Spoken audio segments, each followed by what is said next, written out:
Diz assim a palavra do nosso Deus.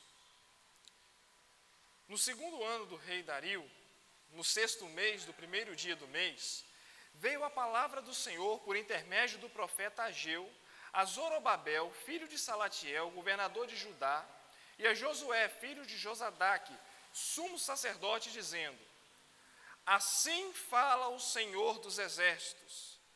Este povo diz: não veio ainda o tempo em que a casa do Senhor deve ser edificada. Veio, pois, a palavra do Senhor por intermédio do profeta Ageu, dizendo: acaso é tempo de habitardes vós em casas apaineladas, enquanto que esta casa permanece em ruínas? Ora, pois, assim diz o Senhor dos exércitos: considerai o vosso passado. Tendes semeado muito e recolhido pouco. Comeis, mas não chega para fartar-vos. Bebeis, mas não dá para saciar-vos. Vestivos, mas ninguém se aquece. E o que recebe salário, recebe para pô-lo num saquitel furado. Assim diz o Senhor dos exércitos: considerai o vosso passado. Subi ao monte, trazei a madeira e edificai a casa.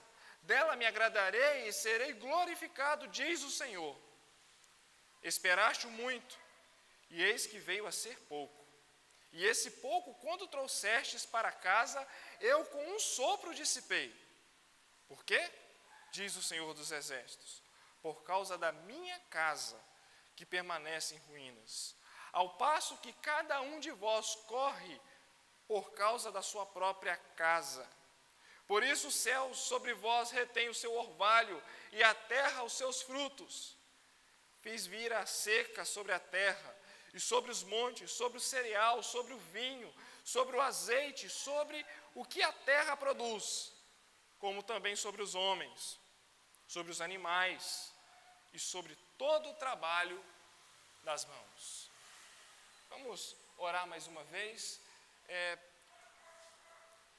Esse é um momento muito especial, porque nós cremos que Deus fala através da sua palavra, mas esse momento do culto é o momento que Deus fala mais diretamente ao seu povo, que é o momento da exposição da palavra. Por isso, vamos pedir ao nosso Deus que Ele venha nos iluminar e nos trazer, abrir o nosso coração para que possamos assim entender a sua palavra.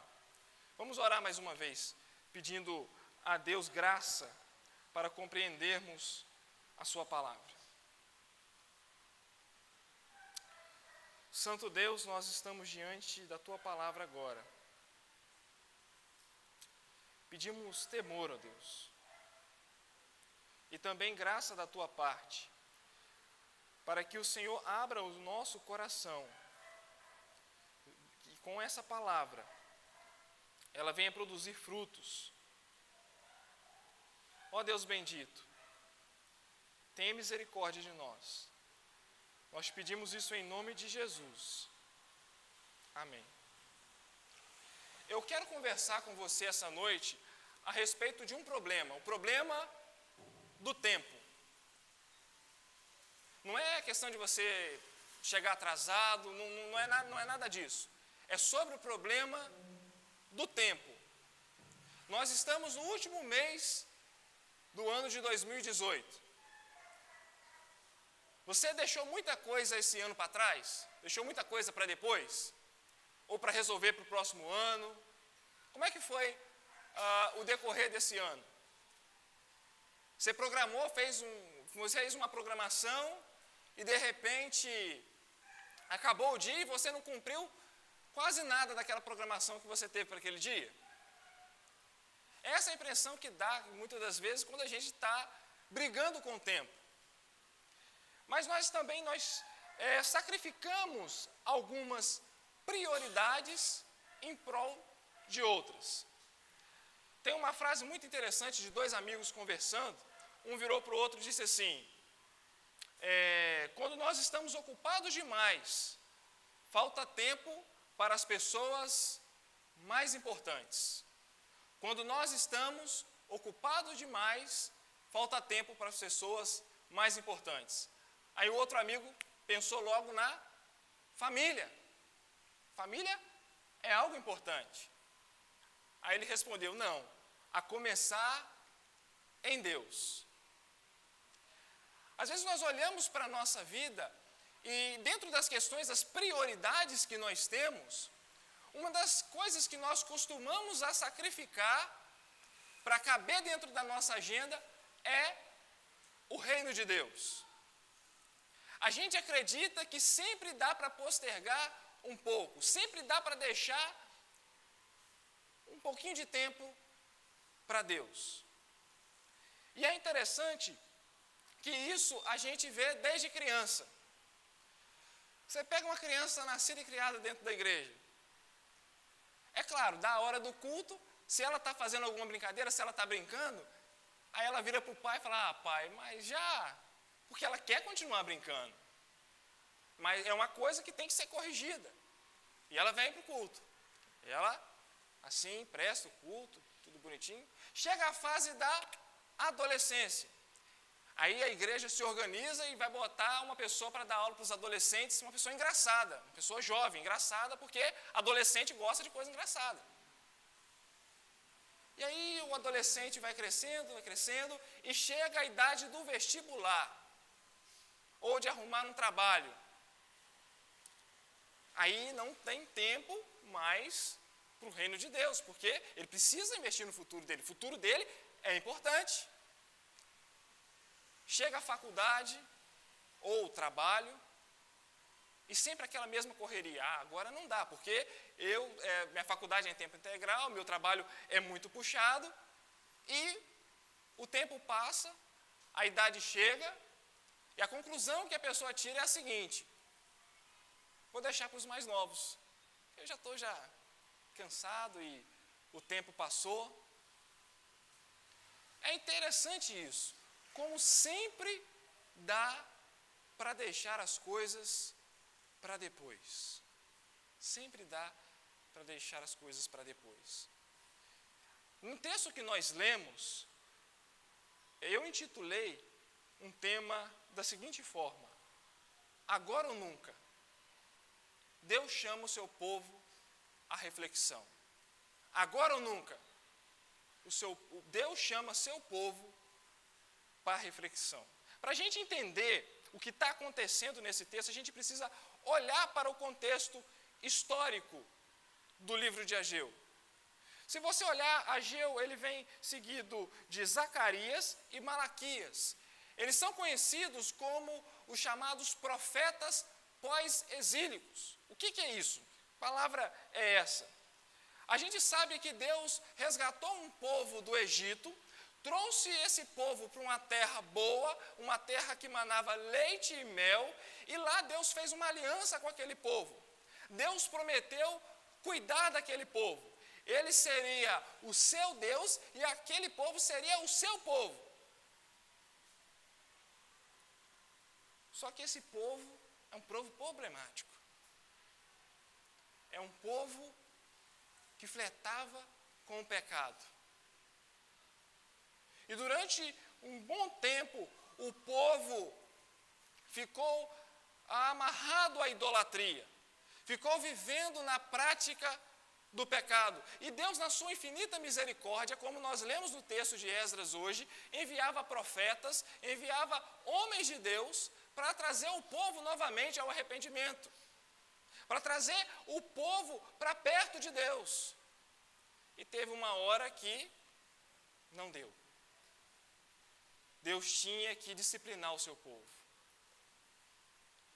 E Deus, então, ele levanta uma nação chamada Babilônia, liderada por um homem chamado Nabucodonosor, e esse homem invade Jerusalém. Invade o templo, a casa de Deus. Leva todos os tesouros de lá. E leva aquele povo escravo para uma outra terra.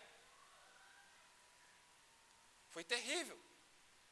Mortes, violência, mais uma vez o povo de Deus sendo escravo de outra nação. passaram-se 70 anos.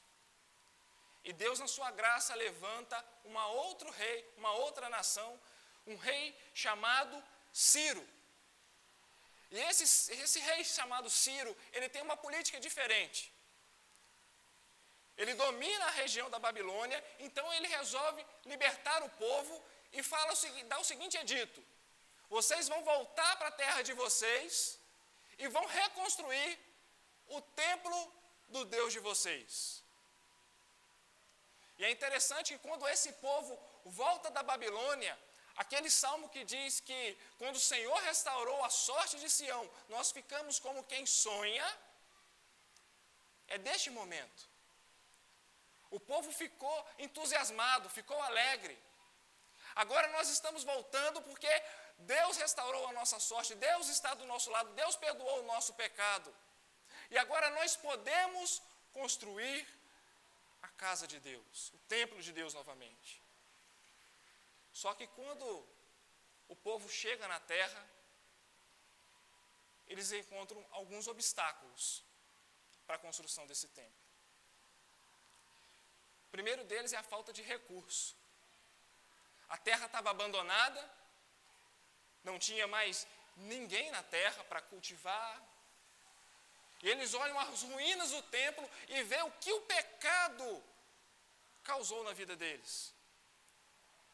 Eles ficam tristes, choram e dão início à construção do templo, mesmo com poucos recursos. Só que um outro obstáculo. Alguns israelitas que haviam ficado na terra, eles começaram a se casar com mulheres estrangeiras, coisa que o Senhor havia proibido por causa da idolatria. Essas pessoas adoravam outros deuses e poderiam começar esses homens a adorar esses deuses estranhos. Deu origem então a um povo chamado samaritanos. E os samaritanos foram até esse povo que voltou do exílio e falaram: olha, nós queremos também ajudar a construir o templo do Senhor.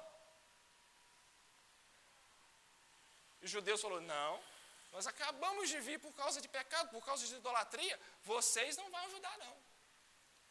E os samaritanos, como vingança, começam a ameaçar o povo de Deus. Começa a ameaçar de morte, começa a dizer que vai ter morte, vai ter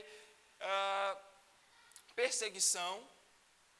E como se não bastasse, o terceiro obstáculo foi que eles escreveram uma carta para o rei, já um outro rei chamado Artaxerxes, dizendo: olha, se esse povo aí construir esse templo, eles vão caçar problema, eles são problema. Todo problema que tem é por causa da religião deles, não deixa eles construir esse templo não. E esse rei baixa um edito e diz assim: cessa, para de construir. Mais uma vez, o povo de Deus para as obras, tem uma ordem, param de construir o templo, cada um vai para a sua casa, cada um vai cuidar da sua vida. Se alguém quiser adorar, adora em qualquer lugar. Foram cuidar dos seus negócios, outros abriram comércios, foram cuidar da família, e o tempo foi passando. 15 anos depois que o povo parou a construção, Deus quebra o silêncio. E ele quebra o silêncio no versículo 1 do livro de Ageu. Acompanhe comigo a leitura do verso 1. No segundo ano do rei Dario, no 6º mês, do 1º dia do mês, veio a palavra do Senhor por intermédio do profeta Ageu a Zorobabel, filho de Salatiel, governador de Judá, e a Josué, filho de Josadaque, o sumo sacerdote, dizendo... O autor aqui, Ageu, ele situa a data em que Deus quebra o silêncio com o seu povo. Ele diz que foi no 2º ano do rei Dario, no 6º mês, do 1º dia do mês, que no nosso calendário seria o mês de agosto. Lá nessa data é comemorada uma festa chamada Festa de Lua Nova. O povo de Deus estava reunido numa festa E Deus então aproveita essa oportunidade, levanta então o profeta Ageu para dar o recado ao povo. E o texto diz que a palavra de Deus veio ao profeta Ageu. Se você olhar, é um livro relativamente pequeno, 2 capítulos. Mas eu quero que você enxergue o livro de Ageu como aquela pessoa que Deus coloca na nossa vida e passa rapidinho na nossa vida, mas deixa o recado de Deus na nossa vida. Marca a nossa vida. Assim é o profeta Ageu. E o profeta Ageu é um dos profetas mais bem-sucedidos na sua mensagem, porque de todos os profetas que a gente conhece, ele é um dos únicos que a sua mensagem é ouvida pelo povo. E ele direciona a 2 pessoas aí no verso de número 1, e também, obviamente, o restante do povo. Ele diz ao Zorobabel, filho de Salatiel, governador de Judá, e a Josué, sumo sacerdote. A palavra de Deus, então, é dirigida, em primeiro lugar, à liderança. Aqueles que deveriam liderar a reconstrução do templo, aqueles que deveriam liderar o povo de Deus, haviam esquecido, perdido a visão. E é tão ruim quando isso acontece. O povo estava perdido. Quem não deveria perder a visão do que deveria fazer, acabou perdendo, que é a liderança. E Deus assim chama o seu povo. Ele argumenta com o seu povo. Verso 2 e 4, diz assim: assim fala o Senhor dos Exércitos. Este povo diz, não veio ainda o tempo em que a casa do Senhor deve ser edificada. Veio, pois, a palavra do Senhor, por intermédio do profeta Ageu, dizendo, acaso é tempo de habitardes vós em casas apaineladas, enquanto essa casa permanece em ruínas? Olha a primeira palavra, olha como Deus se apresenta a esse povo. Verso 2, assim fala o Senhor dos Exércitos. Quem está falando com vocês é aquele que comanda todos os exércitos, não somente os celestiais, mas todos os exércitos da terra, aquele que tem toda a autoridade no céu e na terra. Sou eu que estou falando com vocês. Sou aquele que levou vocês para o cativeiro e tirou vocês do cativeiro. Sou aquele que perdoa pecados. Sou aquele que restaura a sorte. Eu sou o Senhor dos Exércitos. E você vê pela leitura que Deus está desgostoso com o seu povo. Ainda no verso 2. Este povo diz. Este povo diz. Se você lê em outras partes da Escritura, Deus sempre chama o povo dele de meu povo, minhas ovelhas, meu rebanho. Mas aqui, Deus chama este povo. E o pecado combatido aqui no livro de Ageu não era um pecado de imoralidade. Não era um pecado de gente mentindo. Não era gente cometendo assassinato. Não era gente roubando. Era falta de interesse no reino de Deus. Olha aí no verso de número 2. Não veio ainda o tempo em que a casa de Deus deve ser edificada. A desculpa deles era o tempo. Não é que eles não queriam construir. Não é que eles estavam não queriam a construção, não queriam se esforçar para fazer a construção. Não, é que ainda não veio o tempo de construir a casa de Deus. E o que é essa casa de Deus? Eu não quero que você entenda a casa de Deus como é no sentido do Novo Testamento e como a gente entende hoje. No Antigo Testamento, a casa de Deus é algo muito importante, porque a casa de Deus, o templo construído por Salomão, era onde o povo se reunia para ouvir a palavra de Deus, era onde o povo se reunia para cantar louvores a Deus, era onde o povo oferecia sacrifícios de louvores ao Senhor Deus, de agradecimentos ao Senhor Deus, que só poderia ser feito no templo. E por que disso? Porque a presença de Deus estava ali. Era símbolo da presença de Deus.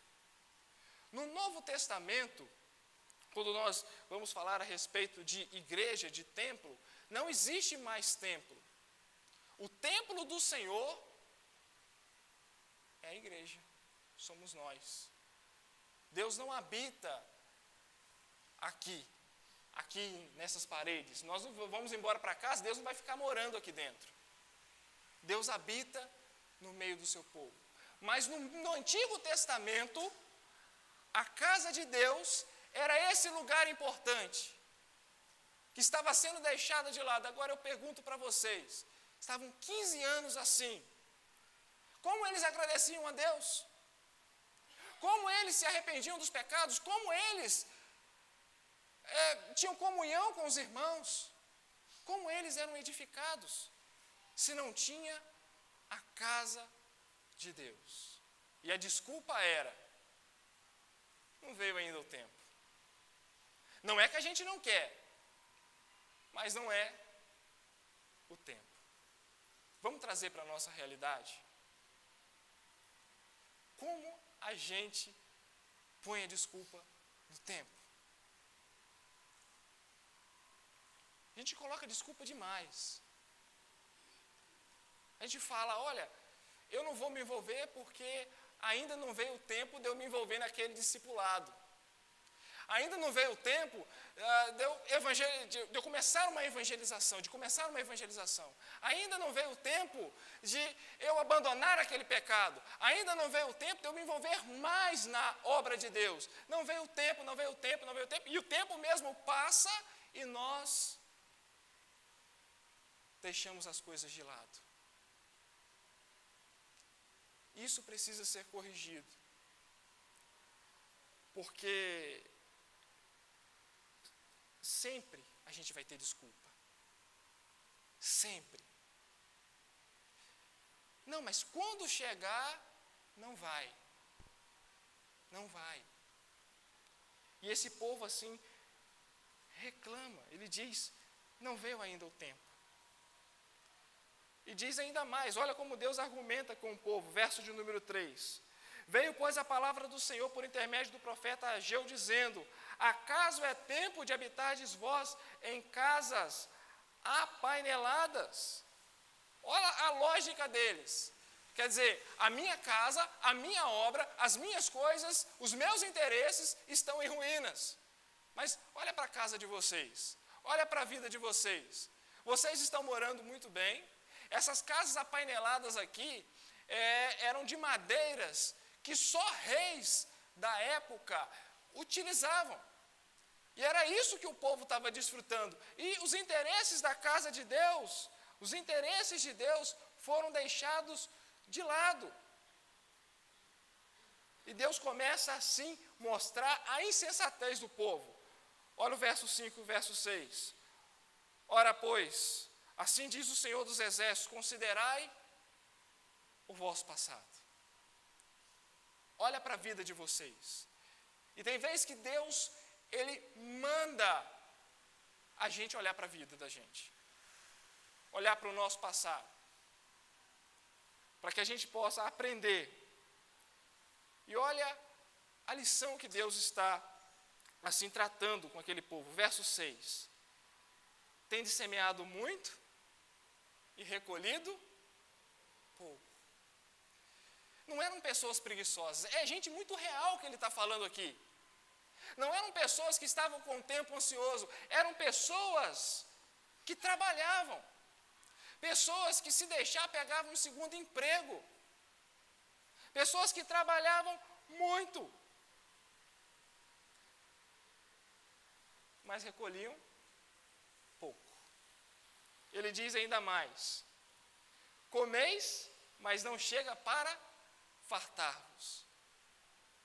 E estudando bem a questão desse texto, você vê que o problema desse povo é a insatisfação. Porque não é que eles não têm comida, não é que eles não têm bebida, mas eles estão insatisfeitos com aquilo que eles têm. Olha o verso 6 ainda, comeis, mas não chega para fartar-vos. Vocês têm comida, mas o que vocês têm, vocês estão achando pouco para fartar vocês. Vocês bebem, aí no verso 6, mas ainda é pouco. É sempre a insatisfação.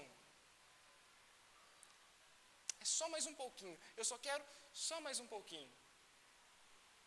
Se a gente olhar para a nossa vida, a gente vai ver que a gente queria só mais um pouquinho no nosso primeiro emprego. Se a gente olhar para a nossa vida, a gente vai ver que a nossa fonte de satisfação não está em Deus, mas está sendo gasta em outras coisas. E a gente vai querer sempre mais um pouquinho, e sempre vai faltar. Porque a fonte de satisfação do crente, ela é o Senhor dos Exércitos. A satisfação do crente, ela é sempre o Senhor dos Exércitos. Verso de número 6 ainda. O que você recebe, você coloca num saco furado. Você já teve essa impressão? De você receber, você não gastou nada de diferente no mês, mas parece que o dinheiro foi tudo pelo ralo. Não era coisa do inimigo, era o próprio Deus que estava fazendo aquilo com aquelas pessoas. Para mostrar a insensatez, de buscar a satisfação em outras coisas. E ainda não veio tempo. Não veio tempo. Deus mostra para esse povo a razão desse sofrimento. Verso 7 até o 11. Olha o que ele diz. Assim diz o Senhor: considerai vosso passado, olha para a vida de vocês. Olha para a vida de vocês. Subi ao monte, trazei a madeira e edificai a casa, dela me agradarei e serei glorificado. Vocês querem me agradar? Querem me agradar? Construam um templo. Façam aquilo que eu resgatei vocês para fazer. Façam aquilo que busquem os meus interesses. Voltem a construir a casa e eu serei glorificado. E Deus ser glorificado na Bíblia é fazer com que Deus seja conhecido. E nós precisamos fazê-lo conhecido por aquilo que Ele nos tem dado. Deus tinha dado a esse povo comida, bebida, mas eles estavam insatisfeitos. Mas a partir do momento que Deus é nossa fonte de satisfação e nós buscamos glorificá-lo, nós estaremos satisfeitos. Se esse povo tivesse construído o templo, as nações iriam cantar aquele salmo. Olha como esse povo está alegre, porque grandes coisas fez o Senhor por eles. E às vezes o povo de Deus parece um povo desanimado, insatisfeito, buscando coisas que o mundo, a satisfação que o mundo oferece, e não a satisfação no Senhor dos Exércitos. Ele quer mais? Olha o que o Senhor mandou para aquele povo. Verso 9. Esperaste-o muito, e eis que veio a ser pouco. E esse pouco trouxeste para casa, eu com o sopro dissipei. Eles esperaram muito, mas veio a ser pouco. Estavam fora das expectativas daquele povo. E eu falo com você agora, quantos de nós colocamos as nossas expectativas e achamos que são expectativas de Deus? Pegamos expectativas que são nossas e colocamos na conta de Deus.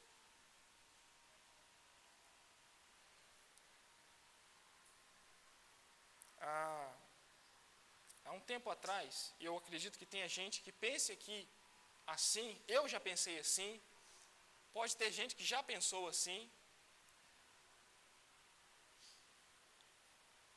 Eu não quero ser rico. Eu só busco a minha estabilidade financeira. Muitas pessoas buscam esse tipo, a chamada estabilidade financeira. Porque quando eu alcançar, a gente traça uma meta e acha, quando eu alcançar aquele patamar ali, da estabilidade financeira, aí você vai ver um crente de verdade. Aí você vai ver um crente que dá o dízimo, você vai ver um crente que é assíduo na casa de Deus, busca os interesses de Deus. Quando eu for, não vai. Você não é fiel no pouco. E a estabilidade financeira que a gente tanto busca, no fundo, é porque a gente não quer a estabilidade que vem do Senhor. A estabilidade que a gente tanto busca, ela deve vir do Senhor. Há uns 3 anos atrás, considere o vosso passado. O nosso estado viveu uma das piores crises da sua época, da nossa época. E eu lembro de pessoas que com 30 anos de serviço, em média 30 anos de serviço, foram parar em igrejas que estavam distribuindo cestas básicas, porque não tinha nem R$1 para nada. Para nada. Eu lembro de ter ligado a televisão e ver ali uma entrevista de uma senhora chorando copiosamente, e aquilo me marcou muito, e ela disse o seguinte: eu nunca pensei em passar por uma situação como esta.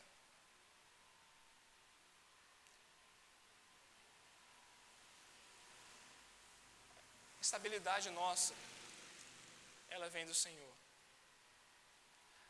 A nossa expectativa, ela tem que estar no Senhor. Quer ver outra? Há um tempo atrás, uma mulher, já com uma certa idade, com uma criança, filha única, ela conversando com o pastor e disse: pastor, como eu me arrependo de ter começado a ter meu primeiro filho, minha primeira filha, nessa idade. Como eu me arrependo. Porque na época, se eu olhasse para a minha situação hoje, se eu pudesse ver a minha situação hoje, eu queria ter começado mais cedo.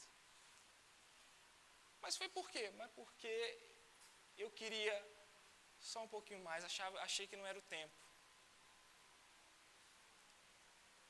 Eu achei que não era o tempo. E hoje eu olho e vejo que é tão bom. É duro, mas é tão bom. Tão bom criar os filhos. E já não posso ter mais nenhum mais. Expectativas que nós colocamos em lugar que Deus não colocou. Patamares que nós queremos alcançar e Deus não colocou. E o Senhor ainda fala no verso de número 9, que Ele dissipou como um sopro, por causa da minha casa que permanece em ruínas, a passo que cada um de vós corre por causa da sua própria casa. Vocês estão interessados nos interesses de vocês, vocês buscam os interesses de vocês. Mas o meu interesse? Deixar a casa de Deus em ruínas é dizer que Deus merece resto. E às vezes nós oferecemos resto para Deus. Oferecemos o resto de tempo, oferecemos o resto de louvor, o resto das nossas forças, o resto. Deus não merece o resto. E era isso que esse povo estava oferecendo. Deus então disciplina mais uma vez esse povo, retendo algumas coisas. Olha o verso 10 e 11. Por isso os céus sobre vós retêm o seu orvalho, e a terra os seus frutos. Fiz vir a seca sobre a terra, sobre os montes, sobre o cereal, sobre o vinho, sobre o azeite, sobre a terra produz, como também sobre os homens, sobre os animais, sobre todo o trabalho das mãos. Deus fez vir isso. Deus reteve a chuva, e isso afetou a principal economia deles, que era o vinho, o azeite e o cereal. Deus mandou uma crise para despertar o povo, para chacoalhar o povo, para acordar o povo. A nossa necessidade, e a necessidade desse povo aqui, não era dessas coisas. Era uma necessidade espiritual. E nós precisamos olhar para a nossa necessidade, para a nossa situação diante de Deus. De onde nós estamos investindo o nosso tempo? Por que ainda não veio o tempo de você se envolver mais? E eu quero fazer algumas aplicações, lembrando o que o Senhor Jesus disse, e nós falamos aqui essa noite. Jesus disse para uma multidão uma vez: não andeis ansiosos por coisa alguma. Não andeis ansiosos, porque é os gentios, são os ímpios que se preocupam com isso. Olha para o lírio do campo, vê se está faltando alguma coisa para eles. Eu não vou deixar faltar para vocês. Busquem em primeiro lugar o reino de Deus. E eu pergunto para você, onde está o reino de Deus na sua vida? Aonde estão os interesses do reino de Deus na sua vida? O exemplo maior é Jesus Cristo, que veio a este mundo trazer o reino de Deus, e só buscou os interesses de Deus, e Deus o exaltou sobremaneira. A segunda aplicação que eu quero fazer é para você que acha que já está fazendo muito. Isso mesmo, bate neles mesmo, ninguém quer envolver não. Eu estou aqui, estou trabalhando, estou fazendo isso, eu estou me envolvendo, eu estou fazendo. Uma outra palavrinha do Senhor Jesus para você. Toda árvore que dá bom fruto, Ele poda para dar mais frutos ainda. Não seja contido. Não seja mediano. Não ache o que você está fazendo já está de bom tamanho. Não está. Nunca vai estar. Olha o que Deus fez já por você. Considera o vosso passado. O que te faltou? O que Deus tem deixado faltar para você? Deus tem dado muito mais do que você pede e está pensando. Muito mais. E a terceira lição é para você que acha que ainda não veio o tempo de se você se entregar a Deus, de arrepender dos seus pecados, de deixar que Jesus dirija a sua vida. O tempo é hoje. O tempo de arrependimento é hoje.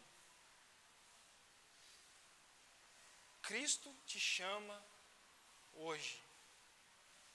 Hoje é o dia. Amanhã você não sabe. O tempo é hoje, meus irmãos.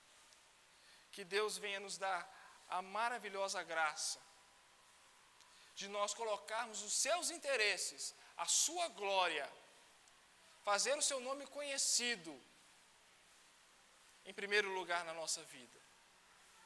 Só assim seremos satisfeitos. Só assim teremos prazer em Deus. Que Ele nos ajude, que Ele nos abençoe.